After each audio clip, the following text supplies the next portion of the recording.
દેશની અંદર ફાર્મસી કોલેજને માન્યતા આપવા માટે અને ફાર્મસી એજ્યુકેશનનું નિયમન કરતી ફાર્મસી કાઉન્સિલ ઓફ ઇન્ડિયા ઉપર સીબીઆઈના દરોડા અને એના ચેરમેનના વિવિધ સ્થાનો, નિવાસ સ્થાન હોય કે એની ઓફિસનું સ્થાન હોય, ત્યાં દરોડાની જે વિગત સામે આવી,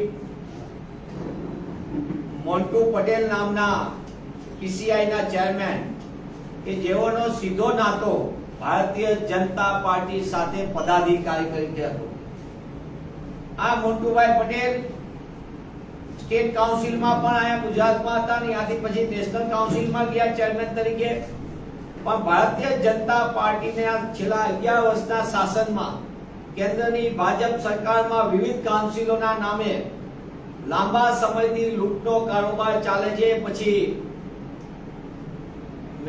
નેશનલ મેડિકલ કમિશન હોય કે પછી ફાર્મસી કાઉન્સિલ ઓફ ઇન્ડિયાનો અત્યારનો ભ્રષ્ટાચારની વાત આવી હોય સામે મંજૂરીમાં, નર્સિંગ કાઉન્સિલની હોય મંજૂરીની, આર્કિટેક્ચર કાઉન્સિલ હોય, એન્જિનિયરિંગમાં હોય એઆઈસીટી, તમામ કાઉન્સિલો કોલેજોની મંજૂરીના નામે પૈસા ઉઘરાવીને જે રીતે શિક્ષણને વેપારના કેન્દ્રો બનાવી દીધા છે, એનો વધુ એક જીવતો જાગતો નમૂનો એટલે ફાર્મસી કાઉન્સિલ ઓફ ઇન્ડિયાનો ભ્રષ્ટાચાર સામે આવ્યો છે. મંજૂરીની અંદરના ભાવો જુદા જુદા. હું આપના માધ્યમથી પૂછવા માંગુ છું કે ડબલ એન્જિનની સરકાર, ગુજરાતમાં પણ ભાજપાની સરકાર, સ્ટેટ ફાર્મસી કાઉન્સિલમાં શું ચાલી રહ્યું છે? કેમ સરકાર એમાં મૌન છે? ફાર્માસિસ્ટ તરીકે તમારી આગળ ડિગ્રી હોય તો તમે કેમિસ્ટ તરીકેનું લાયસન્સની દવાની દુકાન ચલાવી શકો, તો કોના લાયસન્સો ચાલે ને કોના ખોટા લાયસન્સો ઉપર કેમિસ્ટની દુકાનો ધમધમી રહી છે? લાંબા સમય સુધી ફાર્માસિસ્ટ એસોસિએશનના જુદા જુદા પદાધિકારીઓ આ મુદ્દે આંદોલન કરી ચૂક્યા, પણ સરકાર કેમ એને છાવરી રહી છે?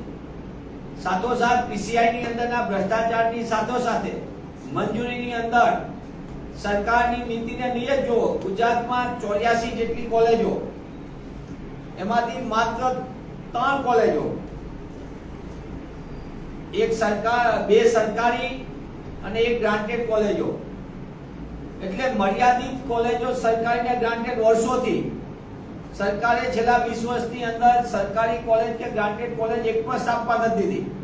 જે કોઈ સ્થપાય છે એ બધી ખાનગી કોલેજો, અને ખાનગી કોલેજોમાં કઈ રીતનો વેપાર ચાલે, કઈ રીતે ફીની લૂંટ ચાલે એ આપણે બધા જોઈએ છીએ. કોલેજોના સંચાલકોને ફીના નામે મસ્ત મોટા પેકેજો આવતા હોય તો એમાંથી અમુક ટકા આવા કાઉન્સિલના ઇન્સ્પેક્શનના નામે આપવામાં આવે. સરકારની સીધી દેખરેખ નીચે દિલ્હીમાં બેઠેલા આકાઓના નીચે આખો ભ્રષ્ટાચારની ગોઠવણ થઈ છે, એવો મારો સ્પષ્ટ આરોપ છે. ખાલી આ ભાગની વહેંચણીને લીધે આ ભ્રષ્ટાચાર સામે આવ્યો છે. ભાજપા આરએસએસ ની ટાંટિયા ખેંચમાં ભ્રષ્ટાચાર સામે આવ્યો, અને ભાજપાના સરકારના એક વરિષ્ઠ કેન્દ્રીય મંત્રી જેઓની પેલા સગવડ હતી, પછી કાંઈક અગવડ ઊભી થઈ અને એ અગવડના નામે અત્યારે આવ્યું છે.